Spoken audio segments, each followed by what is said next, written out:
பலத்தினாலும் அல்லவே, பராக்கிரமும் அல்லவே, ஆவியினாலே ஆகும் என்று ஆண்டவர் வாக்கு அருளினாரே. ஆவியினாலே ஆகும் என்று ஆண்டவர் வாக்கு அருளினாரே. நேசமே பயப்படாதே, மகிழ்ந்து களி கூறு. நேசமே பயப்படாதே, மகிழ்ந்து களி கூறு. சேனையின் கர்த்தர் உன் நடுவில் பெரிய காரியம் செய்திடுவார். சேனையின் கர்த்தர் உன் நடுவில் பெரிய காரியம் செய்திடுவார்.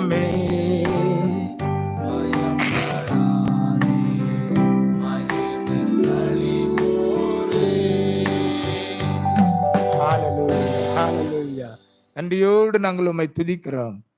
பலத்தினாலும் அல்ல, பராக்கிரமத்தினாலும் அல்ல, என் ஆவினாலேயே ஆகும் என்று சொன்னீரப்பா. எங்கள் தேசத்தின் நடுவிலும் எங்கள் குடும்பத்தின் நடுவிலும் உம்முடைய சிலுவை கொடி உயர பறக்க செய்வீராக. வெள்ளம் போல சத்துரு வரும் பொழுது ஆவியானவர் தாமே அவனுக்கு குரோதமாய் கொடியேற்றுவார். இந்த வார்த்தை நிறைவேறட்டும். வெள்ளம் போல சத்துரு வந்தாலும் அவனுடைய கிரியைகளை அழிக்கும்படிக்கு ஆவியானவர் கொடியேற்ற போகிறதற்காய் தோத்திரம். நீர் மாத்திரம் மகிமைப்படுவீராக. என்னை மறைத்து உம்முடைய சித்தத்தை நிறைவேற்று. மீட்பர் இயேசுவின் மூலம் திபிக்கிறோம் நல்ல பிதாவே, ஆமென், ஆமென். ஏசாயா தீர்க்க தரிசன புத்தகம் 52வது அதிகாரம் முதல் 3 வசனத்தை நாம் வாசிக்க. எலும்பு எலும்பு சீயோனே, உன் வல்லமையை தரித்துக்கொள். பரிசுத்த நகரமாகிய எருசலேமே, உன் அலங்கார வஸ்திரங்களை உடுத்திக்கொள். விருத்த சேதனம் இல்லாதவனும் அசுத்தனும் இனி உன்னிடத்தில் வருவதில்லை. தூசியை உதறிவிட்டு எழுந்திரு. எருசலேமே வீற்றிரு. சிறைப்பட்டு போன சீயோன் குமாரத்தியே, உன் கழுத்தில் உள்ள கட்டுகளை அவிழ்த்து விடு. விலையின்றி விற்கப்பட்டீர்கள், பணமின்றி மீட்கப்படுவீர்கள் என்று கர்த்தர் சொல்லுகிறார். இஸ்ரவேல் ஜனங்களுடைய சிறையிருப்பை குறித்து தான் இந்த வேத வசனம் நமக்கு சொல்லியிருக்கிறதை நாம் அறிந்திருக்கிறோம். சிறைப்பட்டு போன சீயோன் குமாரத்தியே, உன் கழுத்தில் உள்ள கட்டுகளை அவிழ்த்து விடு. தேவ பிள்ளைகளுக்கு சிறையிருப்பு வருமா? இன்னைக்கு அநேகருடைய கேள்வி என்னவென்றால், ஒரு மனிதன் ஆண்டவரை நேசித்தால், ஆண்டவரை நம்பினால், அவரை உண்மையாக நேசித்தால் போராட்டமே வராது என்று எண்ணுகிறார்கள், வரக்கூடாது எண்ணுகிறார்கள். வேதம் நமக்கு என்ன சொல்லுகிறது? ஆண்டவர் என்ன சொல்லியிருக்கிறார்? உலகத்தில் உங்களுக்கு உபத்திரவம் உண்டு, ஆனாலும் திடன் கொள்ளுங்கள், நான் உலகத்தை ஜெயித்தேன். நாம் இயேசுவின் மேல் வைக்கிற விசுவாசத்திற்கு, அன்பிற்கு, நம்பிக்கைக்கு போராட்டம் உண்டு. தேவ பக்தியாய் நடக்க மனதாயிருக்கிற யாவரும் துன்பப்படுவார்கள். ட்ரபுலேஷன் அது கண்டிப்பா வரும். ஏனென்றால் அக்கினியினாலே பொன் சோதிக்கப்படுவது போல, கோல்டு சோதிக்கப்படுவது போல, அதை காட்டிலும் அதிக விலையேற பெற்றதாயிருக்கிற நம்முடைய விசுவாசமும் சோதிக்கப்படும். அல்லேலூயா. ஆண்டவர் சர்வ வல்லமுள்ளவர் ஆயிற்று. ஏன் நம்முடைய வாழ்க்கையில் இப்படி நெருக்கத்தை நீக்க முடியவில்லை? அப்படி சொல்லக்கூடாது. நெருக்கத்தை அனுமதிக்கிறதே ஆண்டவர் தான். நெருக்கம் உண்டாறது, நெருக்கம் வர்றது கர்த்தரால் அல்ல, அனுமதிக்கப்படுறது கர்த்தரால். அப்போ இஸ்ரவேல் ஜனங்கள் எகிப்திலிருந்து விடுவிக்கப்பட்டார்கள், தங்கும்படி போனார்கள். இந்த வசனத்தை பாருங்க, 4வது வசனம் வாசிங்க. பூர்வத்தில் என் ஜனங்கள் தங்கும்படி எகிப்துக்கு போனார்கள், அசீரியனும் முகாந்திரம் இல்லாமல் அவர்களை ஒடுக்கினான் என்று கர்த்தராகிய ஆண்டவர் சொல்லுகிறார். அவன் தங்கும்படி தான் போனான், அதாவது கொஞ்ச நேரம் இருந்துட்டு வர்றதுக்கு தான் போனான், அங்க குடியிருக்க போகல. அது நமக்கு பெர்மனன்ட் பிளேஸ் அல்ல. இஸ்ரவேல் ஜனங்களுக்கு எகிப்து பெர்மனன்ட் கிடையாது.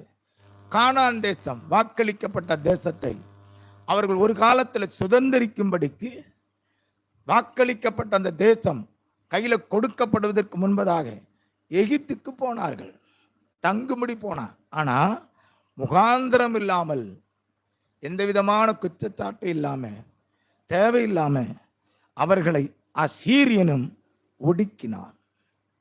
இப்போ இஸ்ரவேல் ஜனங்கள் பாபிலோன்ல அடிமையா இருக்கிறான், அடிமையா விற்கப்படுறாங்க. அதைத்தான் போட்டிருக்கு, விலையின்றி விற்கப்பட்டீர்கள். நீங்க விற்கப்படுறீங்க, பணமின்றி மீட்கப்படுகிறீர்கள் கர்த்தர் சொல்லுகிறார். அப்போ இந்த பாபிலோன் அடிமைத்தனம் எதனால வந்துச்சு? அவர்களுடைய பாவத்தினால, அல்லேலூயா, அவர்களுடைய அக்கிரமத்தினால்தான் இந்த அடிமைத்தனம் அவர்கள் வாழ்க்கையில வந்தது. அதனால ஆண்டவர் என்ன சொல்லுகிறார்? 45வது அதிகாரம், ஏசாயா 45:13 வாசிங்க. நான் நீதியின்படி அவனை எழுப்பினேன், அவன் வழிகளை எல்லாம் செவ்வைப்படுத்துவேன். அவன் என் நகரத்தை கட்டி சிறைப்பட்டு போன என்னுடையவர்களை கிரயமில்லாமலும் பரிதானமில்லாமலும் விடுதலையாக்குவான் என்று சேனைகளின் கர்த்தர் சொல்லுகிறார். அல்லேலூயா.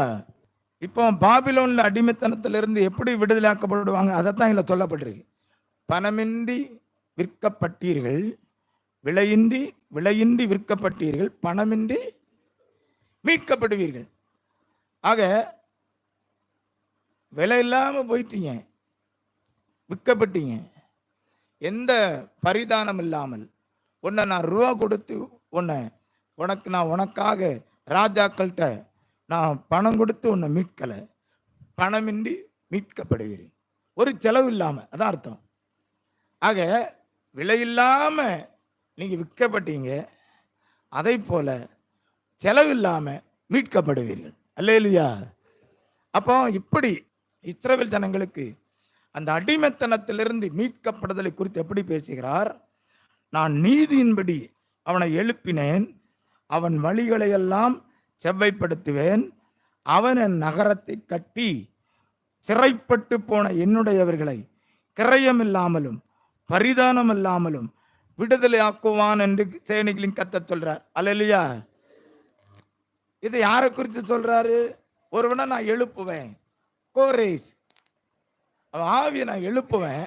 எருசலேம் ஆலயம் இடிக்கப்பட்டு கிடக்கு, அலங்கம் இடிஞ்சு கிடக்கு, அதை மீண்டும் கட்டி எழுப்புவதற்கு கோரே தேவனை அறியாத ஒருத்தனை ஆண்டவர் எழுப்புறார்.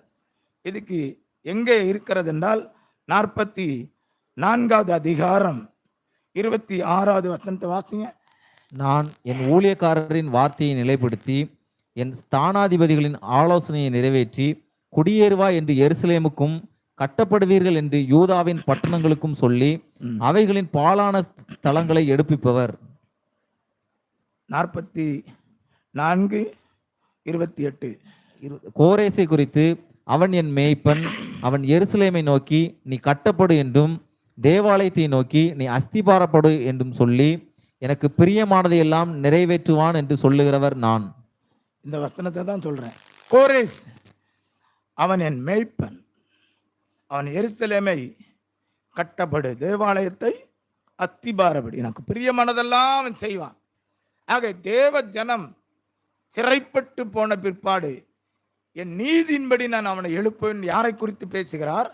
கோரேசை குறித்து பேசுகிறார். தேவனை அறியாத ஒரு ஜனம், அந்த ஜனத்தின் ஆளுகையில சிக்கிருக்கிற தேவ ஜனம் விடுவிக்கப்படும் என்று சொல்லுகிறார்.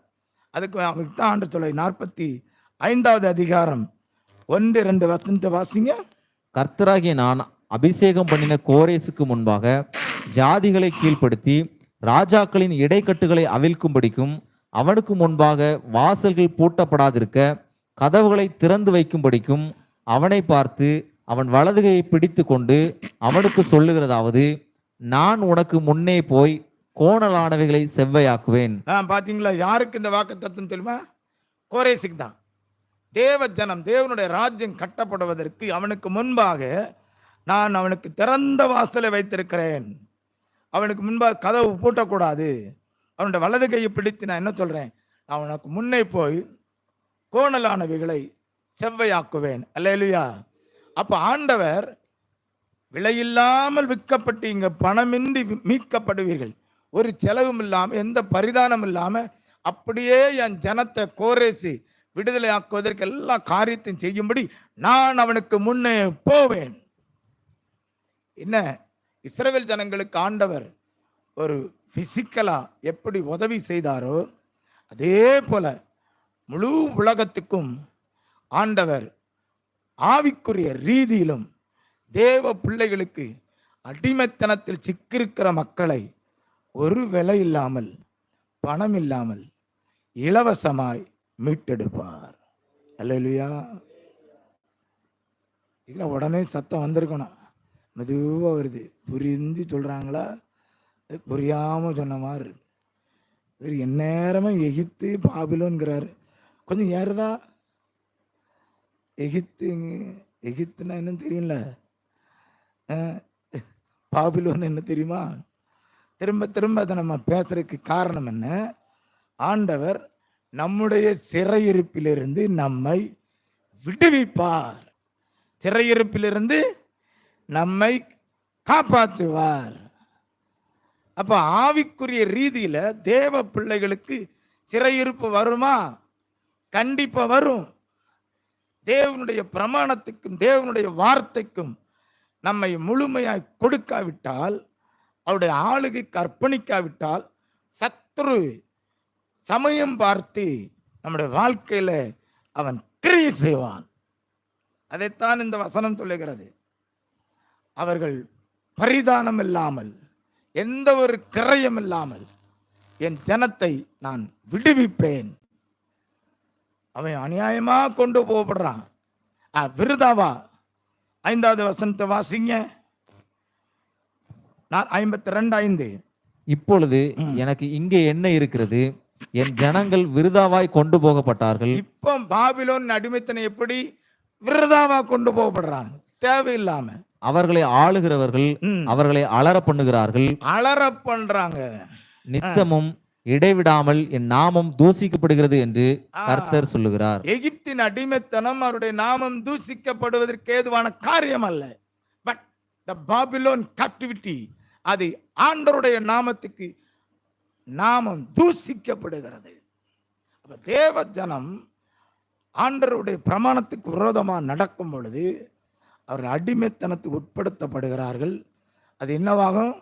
அவருடைய நாமத்துக்கு இழுக்கு உண்டாகும், அவருடைய நாமம் தூசிக்கப்படும். ஆண்டவர் அப்படி அனுமதிக்க காரணம் என்ன? எப்படியாகிலும் அவருடைய ஜனத்தை தம்முடையவர்களாய் மாற்ற வேண்டும். அல்லேலூயா. சொல்றது புரியுதா? ஏன் தேவ ஜனம் சிறையிருப்புக்கு ஒப்பு கொடுக்கப்படுகிறது? இஸ்ரவேல் ஜனங்கள் ஏன் ஒப்பு கொடுக்கப்பட்டார்கள்? நம்ம அநேக தடவை அதை குறித்து நாம் பேசியிருக்கிறோம். அநேக தடவை சென்ற முறை நாம் சென்ற செய்தியில நான் உங்களுக்கு என்ன சொன்னேன் அப்படின்னா, 14வது வசனம் 51, 15, 14, 12 வாசிங்க. 12, 13, 14 வாசிங்க. நானே உங்களுக்கு ஆறுதல் செய்கிறவர், சாக போகிற மனுஷனுக்கும் புல்லுக்கு ஒப்பாகிற மனுபுத்திரனுக்கும் பயப்படுகிறதுக்கும் வானங்களை விரித்து பூமியை அஸ்திபாரப்படுத்தி உன்னை உண்டாக்கின கர்த்தரை மறக்கிறதற்கும் நீ யார்? இடுக்கண் செய்கிறவன் அழிக்க ஆயத்தமாகிற போது நீ அவனுடைய உக்கிரத்துக்கு நித்தம் இடைவிடாமல் பயப்படுகிறது என்ன? இடுக்கண் செய்கிறவனுடைய உக்கிரம் எங்கே? சிறைப்பட்டு போனவன் தீவிரமாய் விடுதலை ஆவான், அவன் கிடங்கிலே சாவதும் இல்லை, அவனுடைய அப்பம் குறைவுபடுவதும் இல்லை. என்ன சொல்றாரு பாத்தீங்களா? 12வது வசனத்துல, உன்னை உண்டாக்கின கர்த்தரை மறக்கிறதற்கு நீ யார்? அப்படின்னு அர்த்தம். தேவ ஜனம் இஸ்ரவேல் ஜனங்கள் கர்த்தரை மறந்தார்கள். கர்த்தரை மறந்தார்கள், அவருடைய வேத வசனத்தை அசட்டை பண்ணினார்கள். அதுக்கு பிற்பாடு ஆண்டு சொல்றாரு, எப்பா சாக போகிற மனுஷனுக்கு நீ ஏன் பயப்படுறா? யாரை குறித்து பேசுறாரு? பாபிலோன். பாபிலோன் பாபிலோனுடைய அடிமைத்தனத்தை, இவ்வளோ பெரிய அரசாங்கம் நம்மளை அடிமைப்படுத்திட்டே, பிசாசை கண்டு பயப்படாத. பாபிலோனுடைய அடிமைத்தனம் பெரியதுதான். எகிப்தின் அடிமைத்தனத்தை விட பாபிலோன் அடிமைத்தனம் பெரியதுதான். எகிப்தின் அடிமைத்தனத்திலிருந்து ஆண்டவர் மோசே அனுப்பி விடுதலையாக்கினார். இரத்தத்தினாலே, பஸ்கா ஆட்டுக்குண்ட இரத்தத்தினாலே விடுதலையாக்கினார். பாபிலோனின் அடிமைத்தனத்திலிருந்து ஆண்டவரே, விலையில்லாமல் விலையின்றி விற்கப்பட்டீர்கள், பணமின்றி மீட்கப்படும், நான் ஒரு பைசா செலவில்லாம நான் உன்னை விடுவிப்பேன் என்று கத்த சொன்னார். அதை வைத்து தான் சொல்றாரு, நீ புல்லுக்கொப்பா இருக்கிற அவனை கண்டு நீ ஏன் பயப்படுறா? இடுக்கன் செய்கிறவன் அழிக்க ஆயத்தமாகிற போது அவனுடைய உக்கரத்துக்கு நித்தம் இடைவிடாமல் பயப்படுகிறது என்ன? இடுக்கன் செய்கிறவனுடைய உக்கரம் எங்கே? அவனுடைய உக்கரத்தெல்லாம் அழித்திருவேன். சிறைப்பட்டு போனவன் தீவிரமாய் விடுதலை ஆவான். இதான் நமக்கு வாக்குத்தத்தம். ஆக நம்முடைய வாழ்க்கையில சத்ரு தன் கையை ஓங்கிருக்க பண்ணும் பொழுது, அவனுடைய ஆளுகை நம்முடைய வாழ்க்கையில பெருகிருந்தால், அவன் கை ஓங்கியிருந்தால், அதனுடைய பேர் என்ன? நாம் இப்படி சிறைப்பட்டு போயிருக்கிறோம். நம்ம மொழியாக்கத்தில் சொல்றேன், பெற்றோருக்கு பிள்ளைகள் அடங்கி இருக்கணும். ஆனா இப்ப பிள்ளைகளுக்கு பெற்றோர் எப்படி இருக்காங்க? அடங்கி இருக்க. இதான் சிறைப்பட்டு போன வாழ்வு. புரியுதா? கணவனுக்கு மனைவி அடங்கி இருக்கணும், ஆனா மனைவிக்கு கணவன் அடங்கி இருக்கிறான். இதுதான் சிறைப்பட்டு போன வாழ்வு. பிரைஸ் எல்லாம் எல்லாரும் சிரிக்கீங்களா? அல்லேலே சொல்லுங்க, பிரைஸ் எல்லாம் சொல்லுங்க, கை தட்டுங்க, அப்பதான் பிசாசு ஓடுவான். பிரைஸ் எல்லாம். கணவனுக்கு மனைவி கட்டுப்பட்டிருக்க வேண்டும். இதான் வேதத்தின் பிரமாணம். தலைகள் என்ன நடக்கு? மனைவிக்கு கணவன் கட்டுப்பட்டிருக்கான், தெரியாம கட்டுப்பட்டிருக்கிறான். வெளியே மீசைய முறுக்குவானா இருக்கும், வெளியே அப்படி இருக்கும், உள்ளுக்குள்ள அடங்கி இருப்பான், அடங்கி இருப்பான். வெளியே பெற்றோர் பிள்ளைகளை குறித்து மேன்மையா பேசுவாங்க, வீட்டுக்குள்ள அடங்கி இருப்பார்கள். இதான் சிறைப்பட்டு போன வாழ். பிசிக்கலா உங்களுக்கு புரியணுங்கிறதுக்காக பேசுறேன். ஆவிக்குரிய ரீதியில இஸ்ரவேல் ஜனங்கள் தேவனை மறந்தார்கள், அவருடைய வார்த்தையை புறக்கணித்தார்கள், அந்நிய காரியமாய் எண்ணினார்கள், பொருளாசை உள்ளவர்களாய் மாறினார்கள், மற்ற மார்க்கத்தின் காரியங்களை கற்றுக்கொண்டார்கள். அதாவது என்ன அர்த்தம்னா, ஆண்டவருடைய ஆலோசனைக்கு ஒப்புக்கூடாமல், அவர்கள் தீர்க்க தரிசன வார்த்தைகளுக்கு ஒப்புக்கூடாமல், தீர்க்க தரிசனத்தின் அற்பமாய் எண்ணி தீர்க்க தரிசிகளை துரத்தி தேவனுடைய வார்த்தையை அசட்டை பண்ணி ஏனதானோ என்று ஆராதனை பண்ணினார்கள். ஆகவே அவர்கள் விலையின்றி விற்கப்பட்டார்கள், பணமின்றி விடுதலையாக்கப்படுவார்கள் என்று கர்த்தர் சொன்னார். ஆக இப்படி இஸ்ரவேல் ஜனங்களுக்கு ஆண்டவர் அப்படி சொன்னாரு. 50வது அதிகாரத்துக்கு வாருங்க. இந்த வசனம் இன்னும் தெளிவாக உங்களுக்கு சொல்லுகிறது. 50வது அதிகாரம் 1வது வசனத்தை வாசிங்க. கர்த்தர் சொல்லுகிறார், நான் உங்கள் தாயை அனுப்பிவிட்ட போது அவளுக்கு கொடுத்த தள்ளுதற் சீட்டு எங்கே? அல்லது எனக்கு கடன் கொடுத்த எவனுக்கு உங்களை நான் விற்று போட்டேன்?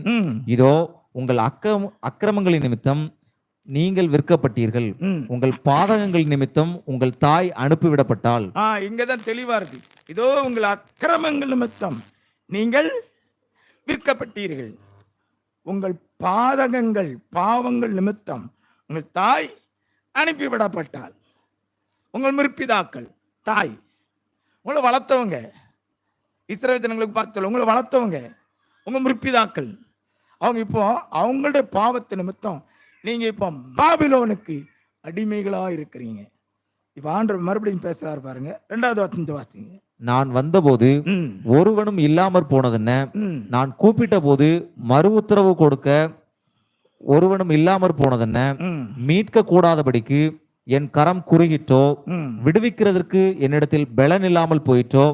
இதோ என் கண்டதத்தினாலே கடலை வற்ற பண்ணி ம், நதிகளை வெட்டாந்தரையாக்கி போடுகிறேன். ம். அவைகளில் உள்ள மீன் தண்ணீர் இல்லாமல் தாகத்தால் செத்து நாறுகின்றது.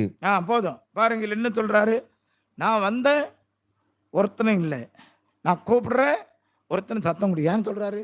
இஸ்ரவேல் ஜனங்கள் தேவன் வாக்களிக்கப்பட்ட அந்த கானான் தேசத்துல அவர்களை குடியிருக்க பண்ணி ஆராதனை கொடுத்து உடன்படிக்கை கொடுத்து ஆண்டவரை சேவிக்க அவரண்டை நெருங்கி வர எல்லா காரியங்களையும் செய்திருந்தோம்.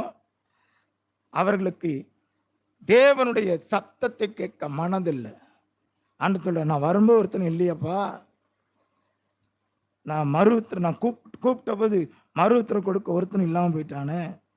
ஆனாலும் சொல்கிறேன், மீட்க கூடாதபடி என் கரம் குறுகி போயிட்டேன். என்ன பார்த்தீங்க கான்ட்ராடிக்ஷன்?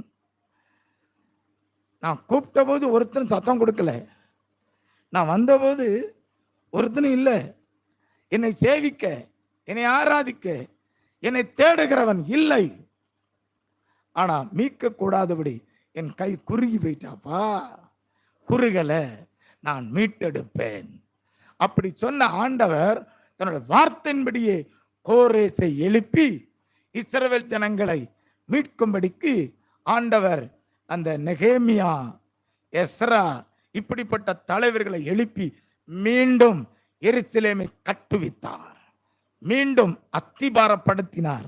மீண்டும் அவர்கள் மூலமாக அந்த தேசம் என்ன செய்து கட்டப்படுகிறது. இப்படி ஆண்டவர் செய்த காரியத்தினால என்ன சொல்லுகிறார்? அதுக்கு இதை சொல்லும் பொழுது ஆண்டவர் தன்னுடைய மறைமுகமாக தீர்க்க தரிசனமான வார்த்தை அவர் மிக தெளிவாக என்ன சொல்லுகிறார் பாருங்கள்.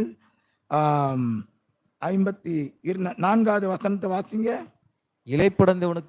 இளைப்படைந்தவனுக்கு சமயத்திற்கேற்ற வார்த்தை சொல்ல நான் அறியும்படிக்கு கர்த்தராகிய ஆண்டவர் எனக்கு கல்விமானின் நாவை தந்தருளினார். காலைதோறும் என்னை எழுப்புகிறார். கற்றுக்கொள்ளுகிறவர்களைப் போல நான் கேட்கும்படி என் செவியை கவனிக்க செய்கிறார். கர்த்தராகிய ஆண்டவர் என் செவியை திறந்தார்.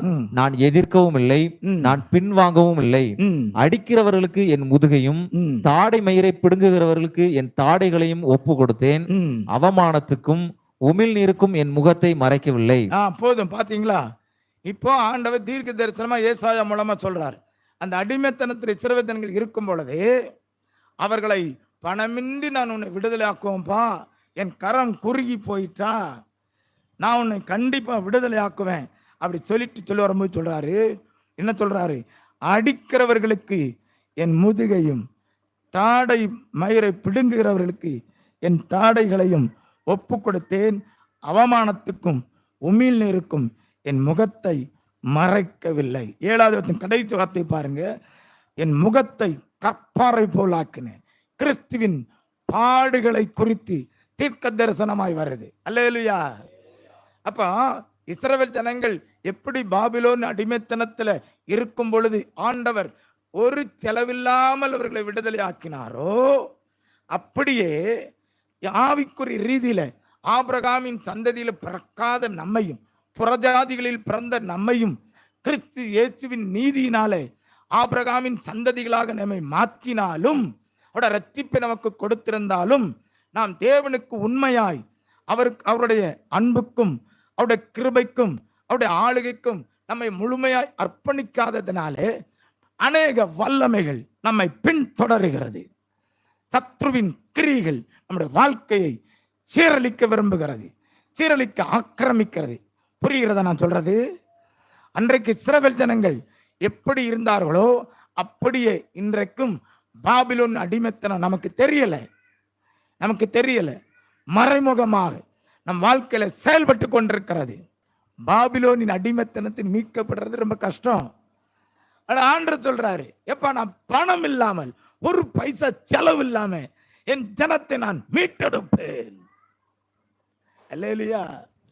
ஆண்டவருக்கு இருக்கிற வைராக்கியம், எப்படி ஆகிலும் என் ஜனம் என்னை சேவிக்க வேண்டும், என்னை ஆராதிக்கணும். உள்ளத்தினுடைய ஏக்கத்தை புரிந்து கொள்ளுங்கள். அன்றைக்கு எப்படி இருந்ததோ அதே போலதான் இன்றைக்கும் கிறிஸ்துவின் நாமத்தினாலே தேவ ஜனமாக மாறி இருக்கிற நம்மையும் அவர் வெகு அதாவது ஈஸியா நம்மளை கைவிட்டுற மாட்டார். நம்மை இழக்க அவர் விரும்ப மாட்டார். ஒருவரும் கெட்டு போகாமல் எல்லாரையும் ரட்சிக்கும்படிக்கே மனுஷகுமாரன் இறங்கி வந்தார். அல்லேலூயா. எத்தனை பேர் சந்தோஷமா இருக்கு? அப்ப நம்ம பலவீனம், நம்முடைய இருதயத்தினுடைய கடினம், நம்முடைய மனநிலை, தேவனை மாத்திரம் பற்றி கொள்ள விரும்ப முடியாத ஒரு மனநிலை இருந்தாலும் ஆண்டவத்தினுடைய நீதி நிமித்தம், நாமத்து நிமித்தம் நம்மை விடுவிக்க அவர் ரெடியா இருக்கிறார். பராக்கிரமசாலியாய் கர்த்தர் நம்மத்திலே கடந்து வந்து நம்மை விடுவிக்க அவருக்கு ஈஸியான காரியம், அவருக்கு லகுவான காரியம். நீதியாய் சிறைப்பட்டு போனான், பராக்கிரமனால் கொள்ளையிடப்பட்டான். இப்படி கொள்ளையடிக்கப்பட்ட ஜனத்தை ஆண்டவர் தன்னுடைய கரத்தை நீட்டி அன்றைக்கு இஸ்ரவேல் ஜனங்களை மீண்டும் விடுவித்தது போல ஆவிக்குரிய ரீதியிலே நம்மை விடுவிக்கும்படிக்கு இயேசு தன்னையே பலியாக்கினார். இதான் தீர்க்க தரிசனம். நான் என்ன பண்றேன் தெரியுமா? நான் என்ன பண்றேன்? என்னுடைய முதுகை நான் கொடுத்தேன், என்னுடைய முடியை பிடித்து இழுத்தார்கள், அவமானத்துக்கும் உமிழ்நீருக்கும் என் முகத்தை ஒப்பு கொடுத்தேன். இயேசு நமக்காக நம்மை விடுவிக்கும்படி என்ன போராட்டம் ஆனாலும் நான் சகிக்க ரெடி அவனு ஒப்பு கொடுத்தார். இல்லையா? அவரை உமிழ்ந்தார்கள், காரி துப்புனாங்க, அவருடைய முடியை பிடித்து இழுத்தார்கள், சிரத்தில் முள்முடி வைத்தார்கள், அவமானத்தை சகித்தார், அவமானம் அடைந்தார். 8வது வசனத்தை வாசிங்க. என்னை நீதிமானாக்குகிறவர் சமீபமாய் இருக்கிறார், என்னோட வழக்காடுகிறவன் யார்? ஏகமாய் நிற்போமாக, யார் எனக்கு எதிராளி? அவன் என்னிடத்தில் வரட்டும். பாத்தீங்களா என்ன அழகா சொல்றார் பாருங்க. என்னை நீதிமானாக்குகிறவர் சமீபமாய் இருக்கிறார். அப்போ கிறிஸ்துவினுடைய இரத்தத்தினால் மீட்க, அதாவது தேவ பிள்ளையாக மாறினவர்கள் நீதிமான்களாக வாழ வேண்டும். அப்ப இயேசு கிறிஸ்துவினுடைய இரத்தத்தின் மீட்பினாலே இஸ்ரவேல் ஜனங்கள் நீதிமான்களாக்கப்பட வேண்டும் என்று கர்த்தர் விரும்பி தன்னுடைய குமாரன் இந்த உலகத்தில் அனுப்புவதை குறித்து தீர்க்க தரிசனமாய் பேசுறார். கிறிஸ்து எப்படி பாடுபடுவார்? அவர் முதுகில வாரினாலே அட்டிப்பிப்பார்கள், சிரத்தில் முள்முடி சுட்டப்படும், அவர் மிகுந்த அவமானப்படுவார். இதைத்தான் 53வது அதிகாரத்தில் வர்றது. எதுக்காக இந்த பாடு? நம்மை நீதிமானாக்க, அல்லையா? தேவனுக்கு முன்பாக நம்மை பரிசுத்தர்களாய் நிறுத்த வேண்டும். God should agree you are a righteous person. ஆண்டவர் நம்மை பார்த்து அவர் என்ன செய்யணும்? நல்ல மார்க் போடணும். நம்மளை மாற்றி மார்க் போடக்கூடாது. நம்முடைய நீதி ஒண்ணுக்கு ஆகாது. கிறிஸ்துவனுடைய இரத்தத்தின் மூலமாய் இலவசமாய் நமக்கு கொடுக்கப்படுகிற நீதிதான் பெரிய நீதி. அல்லேலூயா. ஆண்டவர் நம்மை விடுவிப்பதற்கு தன்னையே ஒப்பு கொடுத்தார் இலவசமாய். அவருடைய கிருபையினாலே, அவருடைய இரத்தத்தை கொண்டு நாம் அவருக்குள் இருக்கிற மீட்பை கொண்டு நீதிமான்களாக்கப்படுகிறோம். அல்லேலூயா. அப்போ பணமின்றி பணமின்றி விடுவிக்கப்படுவீர்கள். எப்பா, நான் உன்னை விடுதலை ஆக்குறதுக்கு ஒரு பைசா செலவு பண்ணல, ஆனா என்ன கொடுத்தேன்? என் ரத்தத்தை கிரயமாக கொடுத்தேன். God loves so much. ஆண்டவர் நம்மள அதிக அன்பு கூர்ந்தார். தேவன் தம்முடைய ஒரே பேரான குமாரனை விசுவாசிக்கிறவன் எவனோ அவன் கெட்டு போகாமல் நித்திய வாழ்வை அடையும்படிக்கு இயேசுவை தந்தருளி இவ்வளவாய் உலகத்தில் அன்பு கூர்ந்தார். இந்த அன்பு என்ன? தன் இரத்தத்தை கொடுத்து தன்னை அவமானத்துக்கு ஒப்பு கொடுத்தார், முதுகை ஒப்பு கொடுத்தார், அவர் அடிக்க தன்னை ஒப்பு கொடுத்தார். அதனாலதான் சொல்றாரு, எனக்கு எதிராளி யார்? என்னிடத்தில் வரட்டும். நமக்கு விரோதமா இருக்கிற சத்ருவ ஆண்டு சொல்றாரு, அவன் யார்? அவன் ஏண்ட வரட்டும். அப்ப நம்முடைய எதிராளியை ஆண்டவர் சந்திக்க இருக்கிறார். நம்ம சந்திக்க முடியாது. அவன் கையில இருந்து நம்ம விடுவிக்கப்பட முடியாது. நம்மை நீதிமானாக்கும்படி தன்னை ஒப்பு கொடுத்தாரே, அவரை நாம் நோக்கி பார்க்கணும். அல்லேலூயா. அதுக்கு வசனம் என்ன, தெளிவான வசனம். கீழே பாருங்க, 9:10 வாசிங்க. இதோ கர்த்தராகிய ஆண்டவர் எனக்கு துணை செய்கிறார், என்னை ஆக்கினைக்குள்ளாக தீர்க்கிறவன் யார்? இதோ அவர்கள் எல்லாரும் ஒரு வஸ்திரத்தை போல பழசாவார்கள், பொட்டு பூச்சி அவர்களை அரிக்கும். உங்களில் எவன் கர்த்தருக்கு பயந்து அவருடைய தாசனின் சொல்லை கேட்டு தனக்கு வெளிச்சம் இல்லாததினால் இருட்டிலே நடக்கிறானோ அவன் கர்த்தருடைய நாமத்தை நம்பி தன் தேவனை சார்ந்து கொள்ள கடவன். பாத்தீங்களா? இப்ப இந்த வசனத்துல நீங்க பார்க்க வேண்டிய 6, 7, 8, 9 இதெல்லாம் இயேசுவை குறித்து சொல்லப்பட்ட தீர்க்க தரிசன வார்த்தை இருக்குது. அப்ப ஆண்டவர் துணை செய்கிறார், என்னை நீதிமானாக்குகிற சமீபமாய் இருக்கிறார். 9 கர்த்தராகி ஆண்டவர் துணை செய்கிறார், என்னை ஆக்கினைக்குள்ளாக தீர்க்கிறவன் யார்? இதோ அவர்கள் எல்லாரும் ஒரு வஸ்திரத்தை போல பழசாவார்கள், பொட்டு பூச்சி அவர்களை அரிக்கும். பாபிலோன் அடிமைத்தனத்தை பற்றி பேசுறாரு, மறைமுகமா இயேசுவை குறித்து தீர்க்க தரிசனமா பேசுறாரு. அப்ப இன்றைக்கும் தேவஜனம், தேவ பிள்ளைகள் உலகமெங்கிலும் அநேக திருச்சபைகளை இன்னும் விடுதலை இல்லாம இருக்கிறாங்க, தெரியுமா? பாட்டு பாடுறதுதான் ரொம்ப இருக்கும், பிரமாதமா இருக்கும், மியூசிக் இருக்கும், எல்லாருக்கும் பாடகர் இருப்பாங்க, எல்லாமே everything is okay. But spiritually they are in captivity, அடிமைத்தனத்தில் இருக்கிறாங்க. ஏன் அடிமைத்தனம்? ரட்சிக்கப்பட்டோன்னு சொல்றோம், பாவம் மன்னிக்கப்பட்டாச்சின்னு சொல்றோம், ஆனா அடிமைத்தனம் இருக்கு. அதுக்கு தான் ஆண்டவர் சொல்றாரு, உங்களில் எவன் கர்த்தர், 10வது வசனத்தை பாருங்க, ரொம்ப முக்கியமான வசனம். உங்களில் எவன் கர்த்தருக்கு பயந்து அவருடைய தாசனின் சொல்லை கேட்டு தனக்கு வெளிச்சம் இல்லாததினால் இருட்டிலே நடக்கிறானோ. என்ன ஒரு மாதிரியா இருக்குல்ல? புரியுதா உங்களுக்கு? உங்களுக்கு புரிஞ்சிருக்கும்னு நினைக்கிறேன், எனக்கு தான் புரிய மாட்டேங்குது, கொஞ்சம் கொஞ்சம் கம்மியாக இருக்கு எனக்கு. நீங்கள்லாம் நல்லா சிரிக்கிறத பார்த்தா புரிஞ்சுட்டுன்னு அர்த்தம். பிரைஸ் தி லார்ட், அல்லேலூயா. எவன் கர்த்தருக்கு பயந்து அவருடைய தாசனுடைய சொல்லை கேட்டு வெளிச்சம், என்ன ரொம்ப கான்ட்ரடிக்ஷனாக இருக்குச்சா? தேவனுக்கு பயப்படுறவன் இருட்டில் நடக்கிறான்னு போட்டுருக்கு. உங்களுக்கு சொத்து சொன்னாதான் புரியும். ஆண்டவருக்கு பயப்படுறான், அவருக்கு பிரியமா நடக்க விரும்புறான், தாசனுடைய சொல்ல கேட்கிறான். அவருடைய தாசர்கள், ஊழியக்காரர்கள், தீர்க்கதரிசிகள் சொல்ல கேட்கிறான், ஆனா இருட்டில் நடக்கிறான். அப்படி இருட்டுக்குள்ள என்ன நடத்தினா நீ என்ன செய்யணும்? கர்த்தருடைய நாமத்தை நம்பி தேவனை சார்ந்து கொள்ள கடவன். அல்லேலூயா. இதான் நமக்கு கொடுக்கப்படுகிற காரியம். நம்ம என்ன செய்யணும்? இருட்டில இருந்து வெளியே வரணும். இருட்டுக்குள்ள நடந்துகிட்டு இருக்கோம், இருட்டுக்குள்ள குடியிருக்கல, இருளிலே குடியிருக்கிறவர்கள், இருளிலே உட்கார்ந்திருக்கிறவன், இருளிலே நடக்கிறவன், இப்படி 3 காரியம் இருக்கு. புரியுதா உங்களுக்கு? இப்ப இருட்டில் நடக்கிறான், நம்ம எல்லாம் இருட்டில் நடக்கல சில நேரங்கள, இல்லையோ? இதெல்லாம் பெர்ஃபெக்டா நடந்த மாதிரி தெரியுது. பெர்ஃபெக்டா நடக்கிறவங்களுக்கு நான் பேசலை, பெர்ஃபெக்ட் இம்பெர்ஃபெக்டா இருக்கிறவங்களுக்கு பேசிட்டீங்க. பிரைஸ் தி லார்ட், அல்லேலூயா. பெர்ஃபெக்ட்லாம் அல்லேலூயா சொல்லுங்க, அல்லேலூயா. தப்பிட்டீங்க. Praise the Lord. ரொம்ப விழிப்பா இருக்கிறீங்க. அப்போ யாருமே பெர்ஃபெக்ட் இல்லை. நம்மளை பெர்ஃபெக்ட் ஆக்குறதுக்கு கிறிஸ்து தன்னை பலியாக்கினார். கிருபாதார பலி, கிருபாதார பலி. நான் இப்படிலாம் பேச நினைக்கல. மத்தியானம் என் வாயிலிருந்து சத்தமே வரல. நம்ம நினைச்சோம், ஒவ்வொருத்தருக்கா ஃபோன் அடித்தேன், நீங்கள் வாரியெல்லாம் எனக்கு பிரசங்கம் பண்ண முடியாது.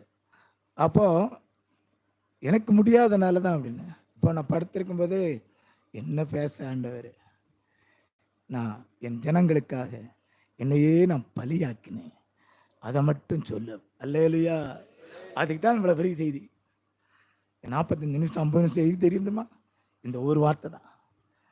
எவன் எனக்கு பயந்து எனக்கு பிரியமாய் நடக்க விரும்பி என் தாசனுடைய சொல்ல கேட்டு இருளிலே நடக்கிறானோ. வெளிச்சத்தில் தானே நடக்கணும், புரியுதா? இருளிலே நடக்கிறானோ அவன் கர்த்தருடைய நாமத்தை நம்பி தேவனை சார்ந்து கொள். ஆண்டவரே, உண்மையே நான் நோக்கி பார்க்கிறேன், எனக்காக உம்முடைய குமாரனை சிலுவையில பலியாக்கினீரே.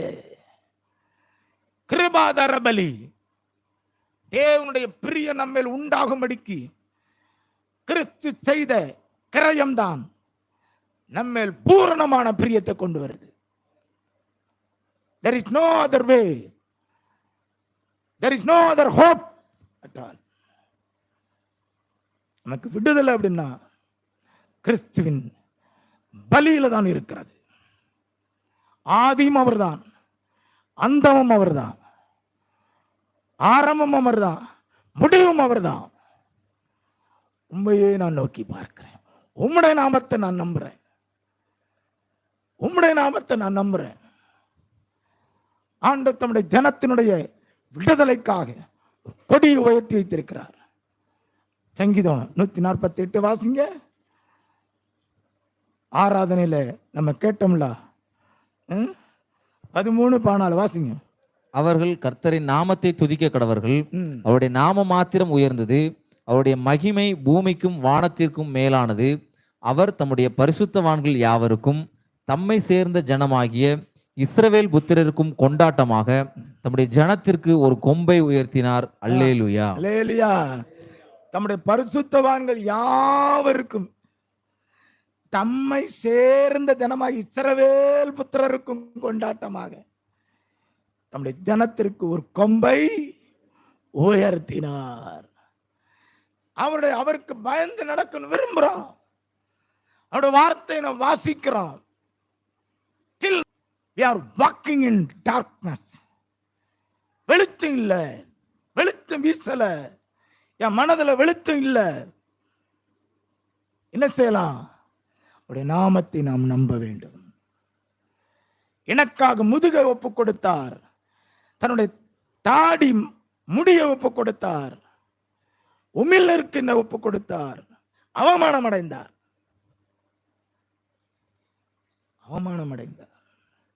வாட்மேன் நீ ஒரு சமயம் வாக்கிங் போயிட்டு இருந்தார் கடற்கரை ஓரமா. அப்போ அவருக்கு பாடம் படித்து கொடுத்த காலேஜில் பெரிய ப்ரொஃபஸர் திடீர்னு அவருக்கு எதிராக நடந்து வர்றதை பார்த்தோன்னே வாட்மேன் அவரை பார்த்து வணக்கம் போட்டார்.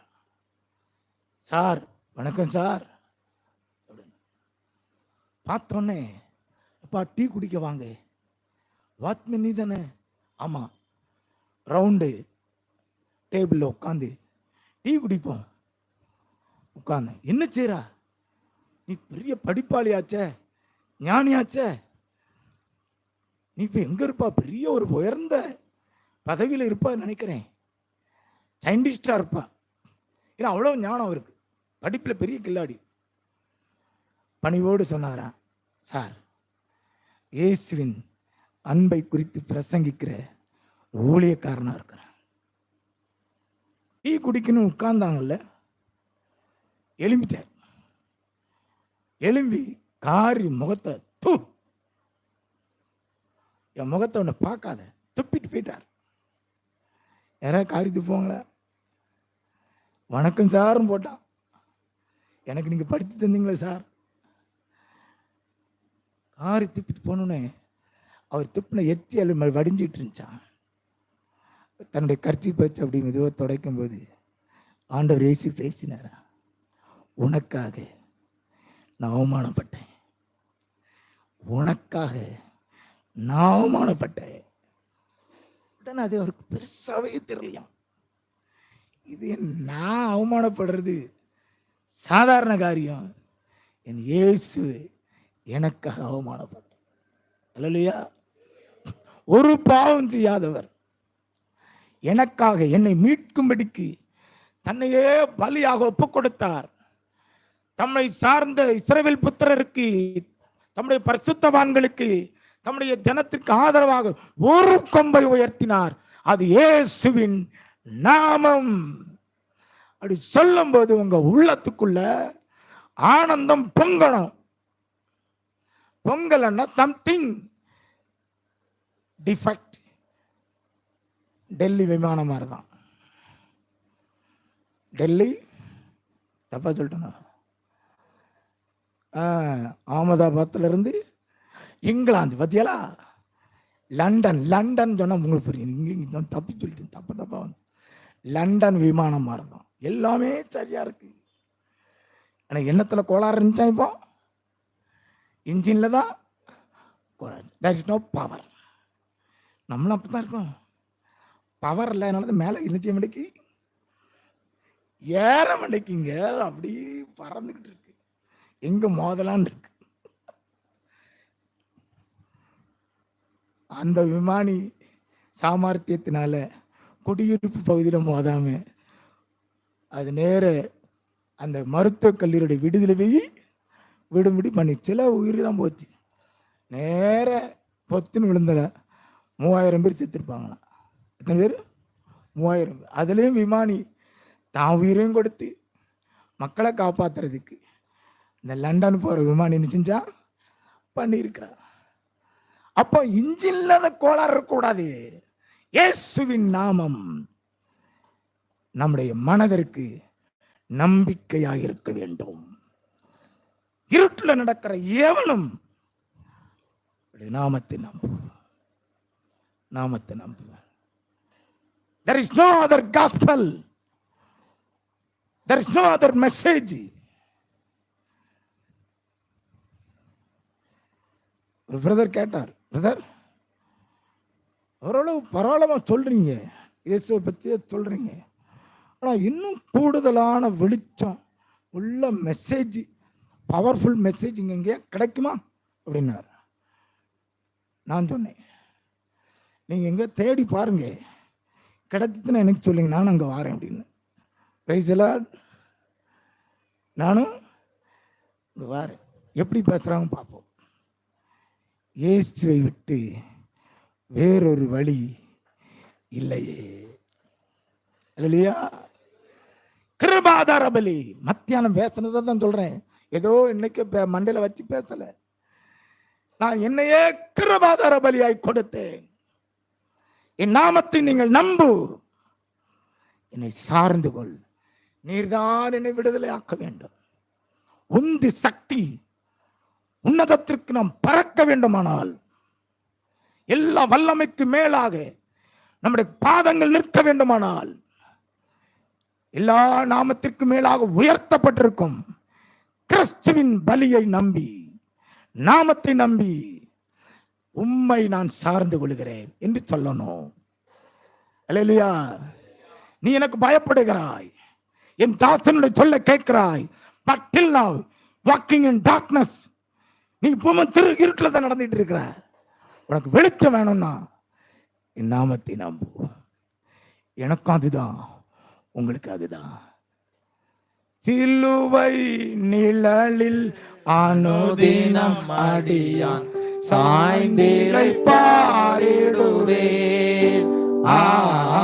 சிலுவை நிழலில் அனுதினம் அடியான் சாய்ந்திலை பாரிடுவேன். சிலுவையின் அன்பின் மறைவில் கிருபையின் இனிய நிழலில், சிலுவையின் அன்பின் மறைவில் கிருபையின் இனிய நிழலில், ஆத்துமனேசரின் அருகில்,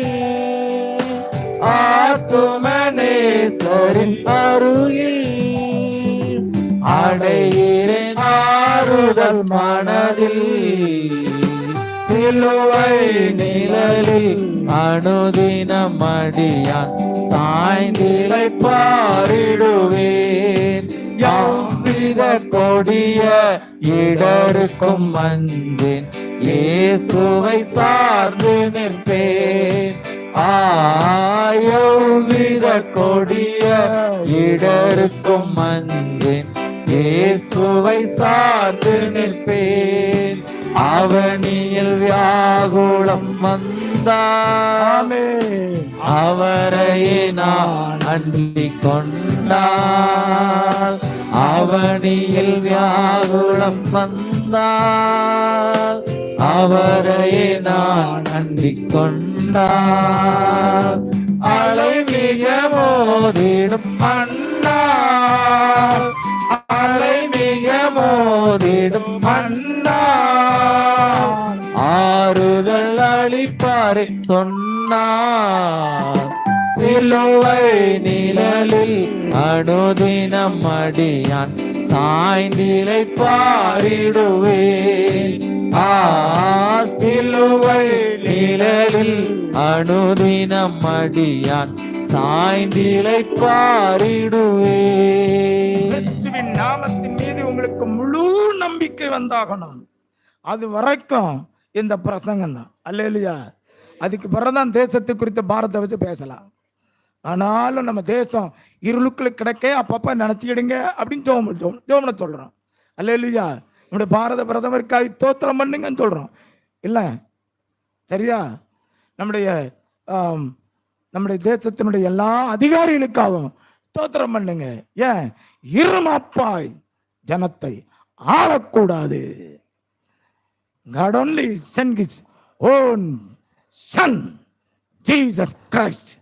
His name only lifted above all other name. எல்லா நாமத்துக்கு மேல ஏசப்பாவுடைய நாமம் தான் உயர்ந்திருக்கணும். இந்த நாமத்துக்காக நாம் வைராக்கியம் கொண்டவர்களாய் மாறித்தான் ஆக வேண்டும். அவர் நாமத்துக்காக வைராக்கியமாய் மாறாத பட்சத்தில் நம் வாழ்க்கையில விடுதலை இருக்காது. நம் வாழ்க்கையில சுபிச்சம் இருக்காது, சுகம் இருக்காது. உள்ளங்கால் தொடங்கி உச்சந்தலை வரைக்கும் நோய் தான் இருக்குங்க. உங்களுக்கு இப்படி நல்லா இருக்கோ? தம்பார்க்கிலோ உள்ளங்கால் தொடங்கி நம்ம என்ன சொல்லுறோம்? உச்சந்தலை தொடங்கி உள்ளங்கால் சொல்லணும்.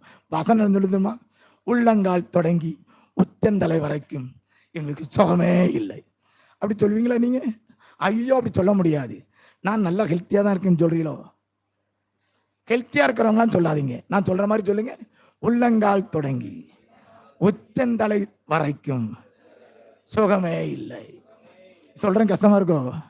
வசனம் இல்லாம பேசுறாங்க. எப்படிப்பட்ட ஆளுங்க? ஐயோ விவசாயம் எடுங்க. ஏசா படிச்சாதானே உங்களுக்கு தெரியும். ஏசா 1 எடுங்க.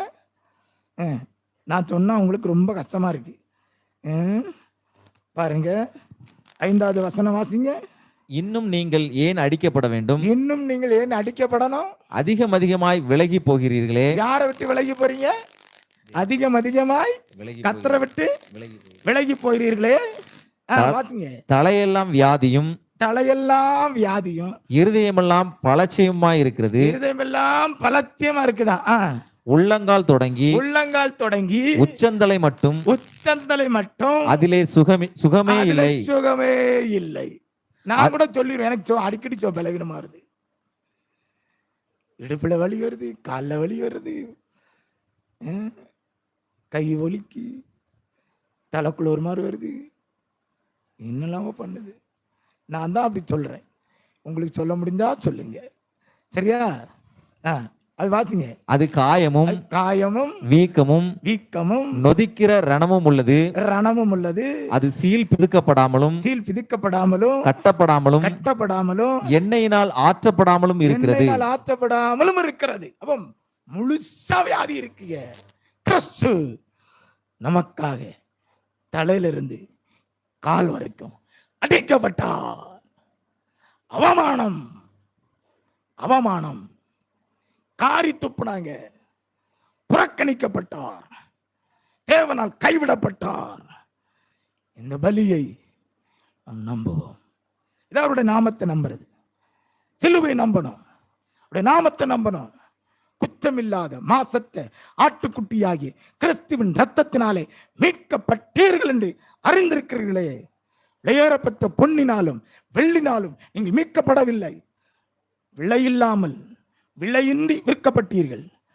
பணம் இல்லாமல் மீட்கப்படுவீர்கள். அல்லேலூயா.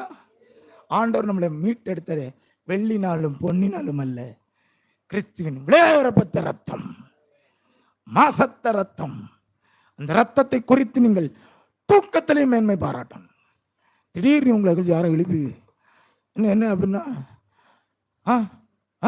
சாசான்னு சொல்லக்கூடாது. ஏசுவின் ரத்தம் சொல்லணும். சரியா? சாசு போதும். திடீர்னு எழும்பினாலே அப்படிதான் வரும். சாசம் போது போல மணி சத்தம் கேட்ட மாதிரி இருக்கு, அழுக சத்தம் கேட்ட மாதிரி இருக்கு. எல்லா சத்தத்துக்கும் அந்த இயேசுவின் ரத்த நிச்சயம் அடங்க பண்ணும். நமக்கு விரோதமா இருக்கிற அத்தனை கிரியையும் அழியும்.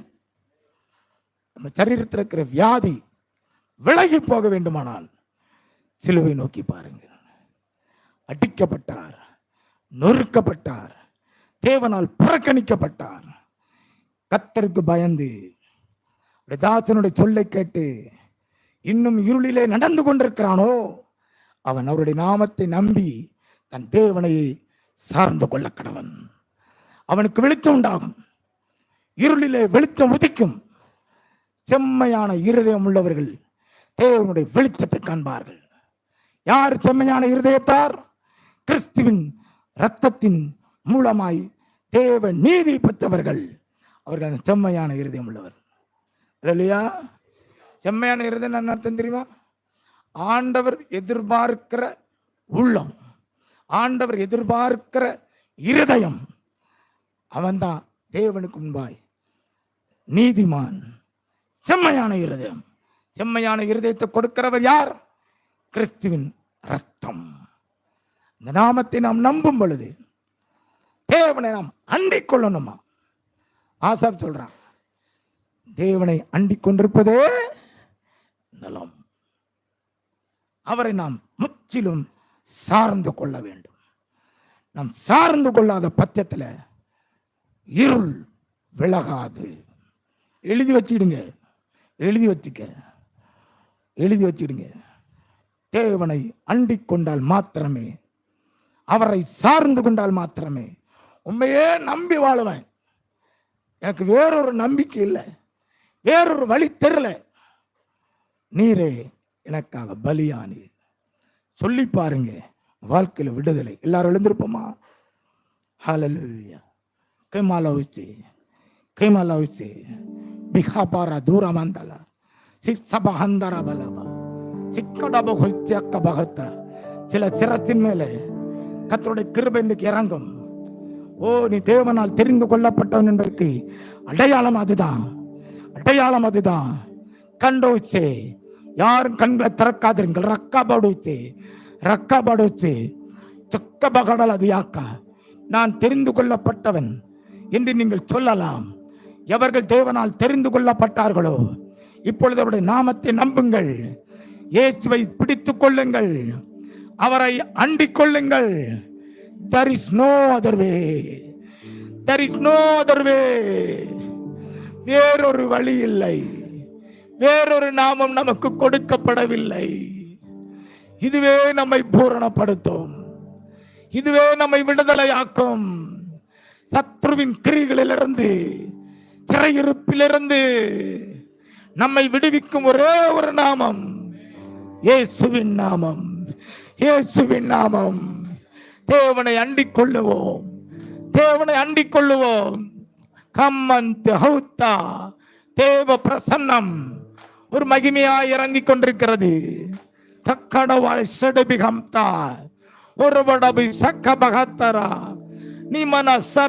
நீங்கள் அதை உணர்வீர்கள், நீங்கள் அதை உணர்வீர்கள். ஒருவேளை சரீரத்தில் பிரச்சனை இருக்கலாம், ஒருவேளை உங்க குடும்பத்தில் பிரச்சனை இருக்கலாம், ஒருவங்களுடைய மனதில் பிரச்சனை இருக்கலாம். எதுவா இருந்தாலும் இன்னும் உம்மை நான் நேசிப்பேன், இன்னும் உம்மையை நான் நோக்கி பார்ப்பேன், இன்னும் உம்மை அண்டிக் கொள்வேன் சொல்லுங்க. கர்த்தருடைய விலையேறப்பட்ட அன்பினாலே சிலரை மூடுகிறார், சிலரை மூடுகிறார். நன்றி நன்றி நன்றி நன்றி. மூடுகிறார் தன் விலையேறப்பட்ட அன்பினாலே. அப்பலாச்சே நீ விலகி போகாதே, விலகி போகாதே. நம்மராச்சே என் கண்களுக்கு முன்பாக உத்தமனாய் நடந்து கொள். ஆபிரகாமை அழைத்த தேவன் உன்னை அழைத்திருக்கிறார், உன்னை அழைத்திருக்கிறார். நான் உன்னை கைவிடுவதில்லை, உன்னை கைவிடுவதில்லை, உன் பிள்ளைகளை நான் கைவிடுவதில்லை. கர்த்தருடைய வார்த்தை வருகிறது, கர்த்தருடைய வார்த்தை வருகிறது. வெட்கப்பட்டு போவதில்லை, நீ வெட்கப்பட்டு போவதில்லை. உன் ஜனத்தின் நடுவில், உன் குடும்பத்தில், நீ இருக்கிற இடத்துல நீ கனப்படுத்தப்படுவாய், கனப்படுத்தப்படுவாய். கர்த்தருடைய பிரசன்னம் அப்படித்தான் வருகிறது. உங்களை மூடுகிறார், உங்களை மூடுகிறார். இளைப்படைந்தவனுக்கு சமயத்துக்கத்த வார்த்தை சொல்லும்படி கல்விமானின் நாவை உங்களுக்கு தந்தருள்கிறார். அதிகாலையில் எழுப்புவார், அதிகாலையில் எழுப்புவார். அவருடைய வார்த்தை உங்களுக்கு வெளிப்படும். கபாலா கபாலா ரிபாலா சங்கலா ஓ ரிபாலா சக்கலபா நிம்மன சக்கரபலபா. கர்த்தருடைய கரம் சிலர் மீது அமருகிறது. அவுப்பானா அவுப்பானா அவுப்பானா அவுப்பானா நிம்மன சோ. உன் கட்டுகளை அவிழ்த்து விடுகிறேன், அவிழ்த்து விடுகிறேன். நன்றி நன்றி நன்றி நன்றி நன்றி. சீயோனே, என்னை மறந்து விட்டாள் என்று சொல்லுகிறாள். கர்த்தர் நான் உன்னை மறக்கவில்லை. திரியானவள் தன் பாலகனை மறப்பாளோ? அவள் மறந்தாளோ? நான் உன்னை மறப்பதில்லை என்று கர்த்தர் சொல்லுகிறார். நான் உன்னை மறப்பதில்லை அப்பா. உள்ளங்கையில் உன்னை வரைந்திருக்கிறேன். ஹாபாரா தீபாபா காபாபா நிமானா சங்காலா தூகாதாலா. நீ வெட்கப்பட்டு போவதில்லை, நீ விடுவிக்கப்படுவாய். பௌவி கபலா பௌவி கபலா பௌவி கபலா. தேவனுடைய பிரசன்னம் உங்களுக்கு ஆதரவாக இறங்கி கொண்டிருப்பது மாத்திரமல்ல, கர்த்தருடைய கரம் சிலர் மீது அமருகிறது. கம்மராச்சு கம்மராச்சு. இயற்கைக்கு அப்பாற்பட்ட விதத்தில் தேவ தூதர்கள், தேவ தூதர்கள் நம் நடுவில் இறங்கி கொண்டிருக்கிறார்கள். காலா காரா மனாக்கா காலா கானா மராக்கா. உங்களோடு போராடுகிற வல்லமைகளை சிதறடிக்கும்படி கர்த்தருடைய தூதர்கள், கர்த்தருடைய தூதர்கள் அவர்கள் பொறுப்பெடுக்கிறார்கள். ஹல்லேலூயா ஹல்லேலூயா ஹல்லேலூயா. நன்றி பிதாவே, நன்றி பிதாவே, நன்றி நன்றி ஆண்டவரே, நன்றி பிதாவே. கபாலா ரிபாலாபா. ஆனந்த துதி ஒளி கேட்கும், ஆடல் பாடல் சத்தமும் தோணிக்கும். ஆலயவின் மீனாய் அவர் ஜனம் பெருகும், ஆண்டவர் வாக்கு பலிக்கும். ஆலயவின் மீனாய் அவர் ஜனம் பெருகும், ஆண்டவர் வாக்கு பலிக்கும். ஆனந்த துதி ஒளி கேட்கும், ஆடல் பாடல் சத்தமும் தோணிக்கும். ஆகாயவின் மீனாய் அவர் ஜனம் பெருகும், ஆண்டவர் வாக்கு பலிக்கும். ஆகாயவின் மீனாய் அவர் ஜனம் பெருகும், ஆண்டவர் வாக்கு பலிக்கும். ஆதி நிலையேகுவோமே, ஆசி திரும்பம் பெறுவோமே. பாழான மண்மேடுகள் யாவும் பாராளும் வேதனையாகும். திருவாழ்வு மறை திருவாழ்வு மலரும் தீயோனின் மகிமை தேரும். திருவாழ்வு மறையும் திருவாழ்வு மலரும் தீயோனின் மகிமை தீரும். ஆனந்த துதி ஒளி கேட்கும், ஆடல் பாடல் சத்தமும் தோணிக்கும். ஆகாயவின் மீனாய் அவர் ஜனம் பெருகும், ஆண்டவர் வாக்கு பலிக்கும். ஆகாயவின் மீனாய் அவர் ஜனம் பெருகும், ஆண்டவர் வாக்கு பலிக்கும். நல்ல பிதாவே, நாங்கள் உமக்கு நன்றி செலுத்துகிறோம். உன் பிள்ளைகளுக்கு அருகில நீ கடந்து வந்ததற்காக தோத்திரம். இனிமேலும் அவர்கள் இருட்டில் நடக்காதபடி வெளிச்சத்தை காணும்படி உம்முடைய நாமத்தையே நம்பி உம்மை சார்ந்திருக்க கிருபை தாரும், கிருபை தாரும். நீர்தான் எங்கள் வாழ்க்கைக்கு விடிவு கொடுக்க முடியும். விடிவெள்ளி நட்சத்திரம் நீர்தான் ஐயா, நீர்தான் ஐயா. எங்கள் இருதயங்களிலே வெளிச்சம் உதிக்கும் அளவும் அந்த வசனத்தையே கவனிக்க கிருபை தாரும், கிருபை தாரும். உண்மையே அண்டிக் கொள்ள கிருபை தாரும். எங்கள் இருதயம் வேறு எதையும் சார்ந்து கொள்ளாதபடி எங்கள் சுய பலனை, சுய பக்தியை, சுய தீர்மானங்களை நம்பி வாழாமல் உம் நாமத்தையே நம்பி உம்மையே நோக்கி பார்க்க கிருபை தர வேண்டும் என்று ஜெபிக்கிறோம். அவர்கள் அவரை நோக்கி பார்த்து பிரகாசம் அடைந்தார்கள். அவர்கள் முகங்கள் வெட்கப்படவில்லை என்ற வார்த்தை இந்த வசனங்களை கேட்கிற ஒவ்வொருடைய வாழ்க்கையிலும் நிறைவேறுவதாக. வெளிச்சம் உதிக்கட்டும், வெளிச்சம் பிரகாசிக்கட்டும், இருள் விலகி போவதாக. கர்த்தர்களோடு கூட இருந்து தொடர்ந்து வழி நடத்தும் மீட்பர் இயேசுவின் மூலம் ஜெபிக்கிறோம் நல்ல பிதாவே. என் ஆத்மாவே கர்த்தரை ஸ்தோத்திரி, என் முழு உள்ளமே என் ஆத்மாவே கர்த்தரை ஸ்தோத்திரி, கர்த்தர் செய்த சகல உபகாரங்கள் மறவாதே. ஆமேன். நம்முடைய கர்த்தராகிய இயேசு கிறிஸ்துவினுடைய கிருபையும் தேவனுடைய அன்பும் பரிசுத்த ஆவியினுடைய ஐக்கியமும் நம் அனைவரோடும் கூட என்றென்றைக்கும் இருப்பதாக.